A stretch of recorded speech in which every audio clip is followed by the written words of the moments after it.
Okay. We're gonna get back into study mode after failing.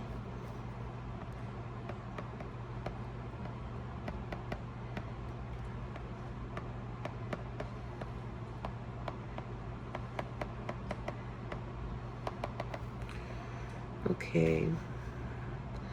I think we're just gonna start with some of the basic stuff and work our way up. So let's start in A.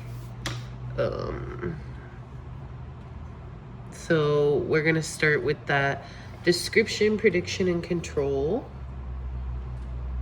Description.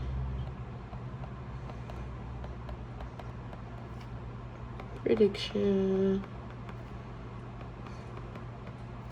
And control. And it goes in order like this, with this being the highest form.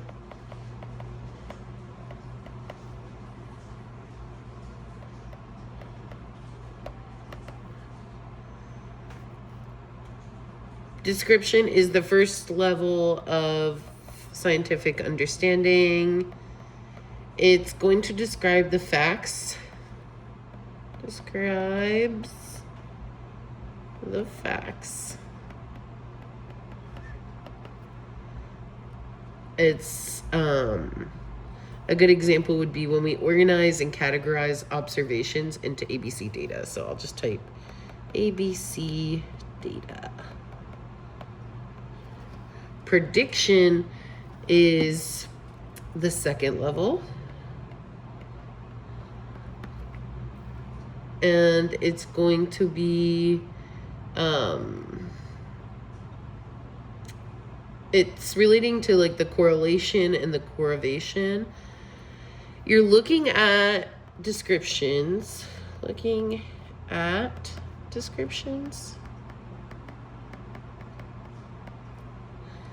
and then making a hypothesis from it. That's basically, it's like hypothesized function equals access.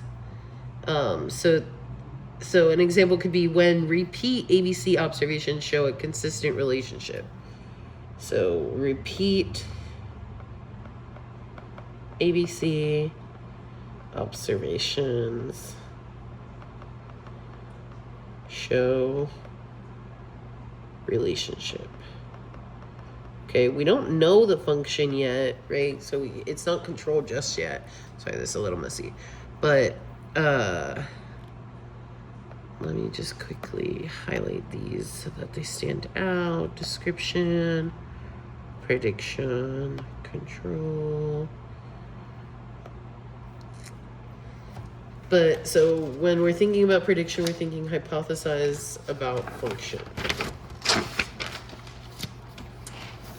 Control is AKA causation. I think that's how you spell it. CAUSAT. I think that's how you spell causation. It's the third and highest level. I don't know why I wrote form here, but it's the highest level. It's the third and highest. Third and highest. Okay. AKA causation. It's experimental test of the prediction. So I'll write that as well. Experimental test of prediction. So they all do work their way in order, right? Because we're going to describe something first, and then we're going to look at the way it's described and see, is there a pattern that we can start making a prediction about? And then with those patterns, we're going to do an experiment to find causation, basically find the true, in this case with the ABC data, like maybe a function of behavior. It establishes the functional relationship. Establishes functional relationship. And that's pretty much description, prediction, and control in a nutshell.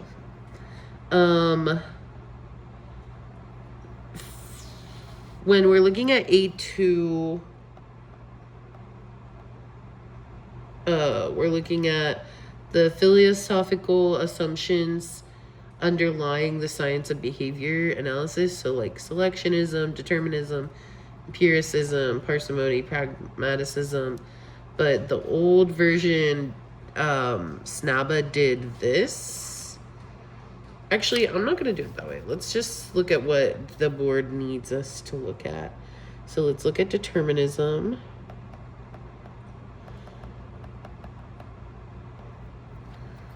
It's the assumption that the world is an orderly, predictable, and lawful place.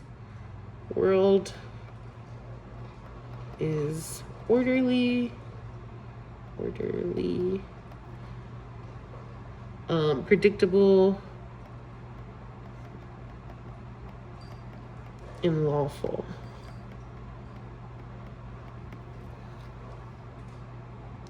An example could be human behavior is preceded by the antecedent. It does not typically occur simultaneously without a cause. Let's just write that. Example, human behavior is preceded by an antecedent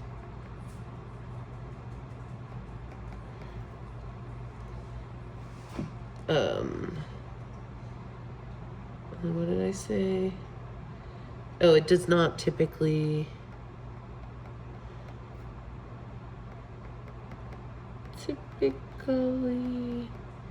occurs spontaneously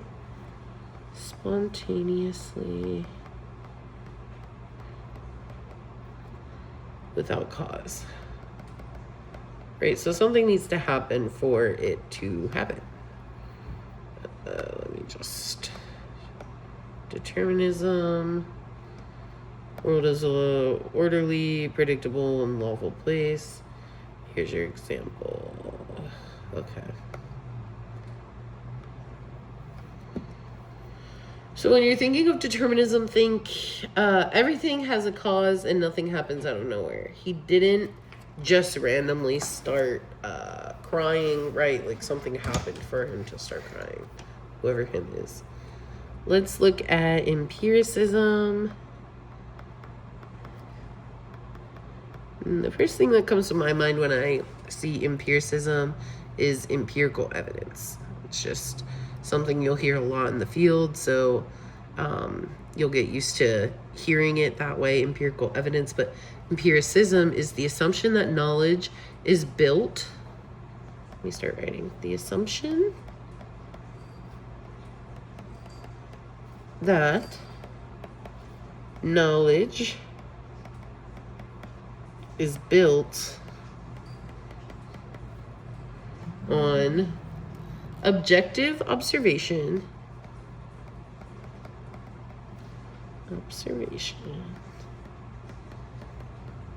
and measurement. So when you're in the field and you hear empirical evidence a lot, they're usually just talking about there's data to back it up, and it was objectively observed and things like that. So think empiricism equals evidence equals facts equals data. Empiricism equals evidence equals facts equals data. And we'll switch up the highlight color over here just to have something different. There you go. Okay, so we have empiricism now. Then we're moving on to parsimony.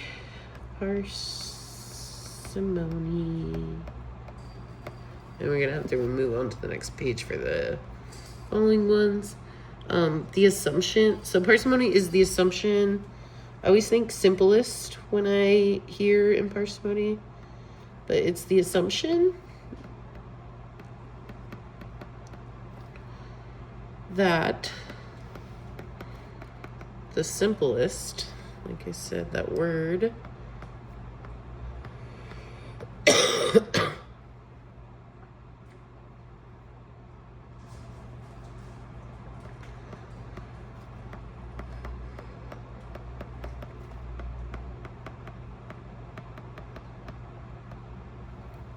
I like to include an already established theory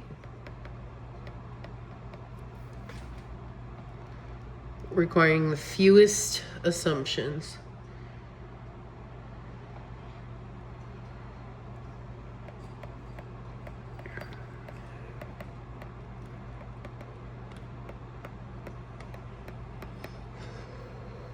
Can I write it here? Let's see. Assumptions.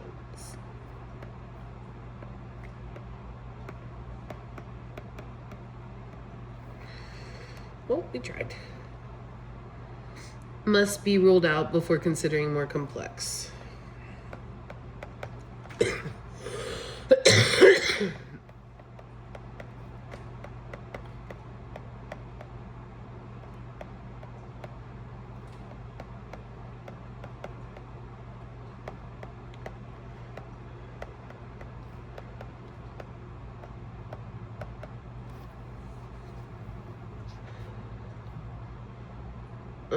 Explanations, I guess. Explanations.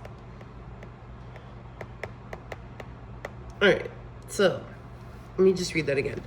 Parsimony is the assumption that the simplest and already established theory, requiring the fewest assumptions, must be ruled out before considering more complex explanations. So, for example, it's more parsimonious to attribute a client's behavior to a maintained consequence before blaming Mercury in retrograde. Or the infant cries when he is hungry because in the past, crying has resulted in getting a bottle, versus the infant cries because Mercury is in retrograde. So I'm just gonna do a funny little simple before blaming Mercury in retrograde. And then we'll do a quick highlight. Blue. Awesome. Okay. Ignore that. Ignore that. Cool. So we're going to continue A2. A2. Continued. Yeah, we're moving right along to pragmaticism. Pragmaticism. The assumption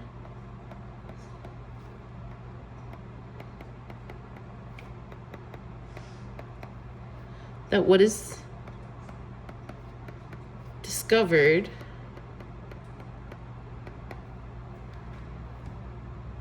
in research,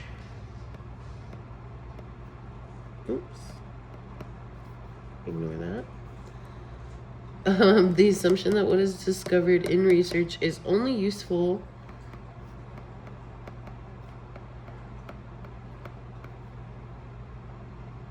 when there are practical positive outcomes.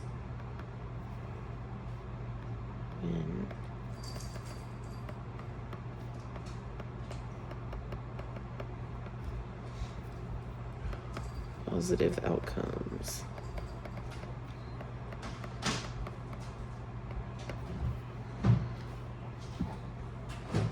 So, for example, even though the research shows that a DRO is effective strategy for eliminating undesirable behaviors, It wasn't effective with a client named Janine.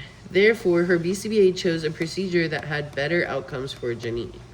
So, only if it works for the one receiving services. It's only useful, I guess only useful if it works for the one receiving services. Let's go purple, pragmaticism, and then here, and then we also have selectionism, and then we'll be done. Selectionism.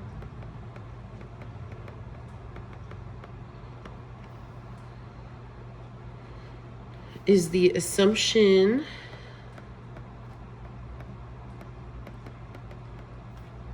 that behavior evolves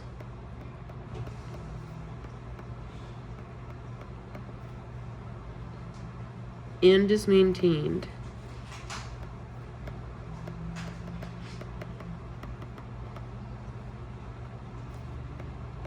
by consequences.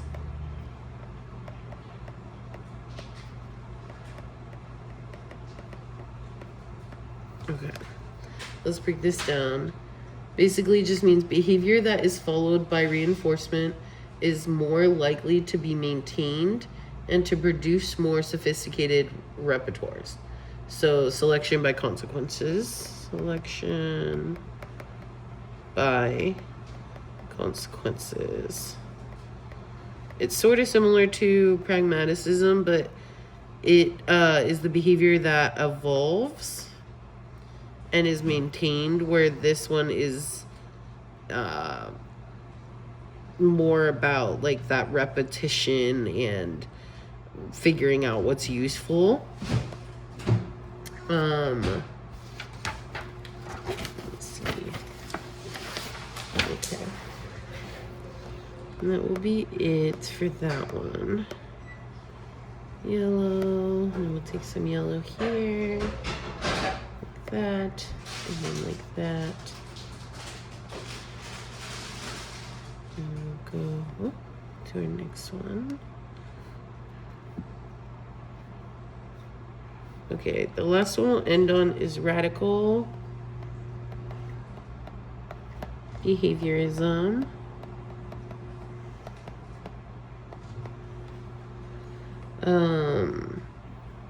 First thing you should know is that B.F. Skinner is the one who contributed to this.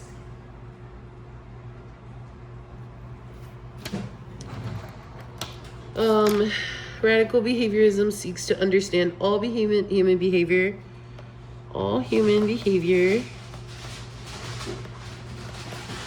including both public and private behaviors. Response to private behaviors is as significant as responses to public events. So response to private equally as important as response to public. So your response to a client feeling sad should be equally as important as a client crying. So for example, a sad memory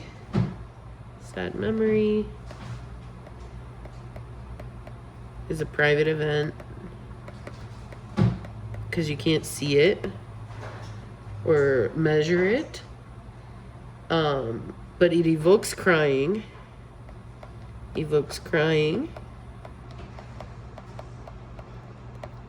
Which you can see. It's public.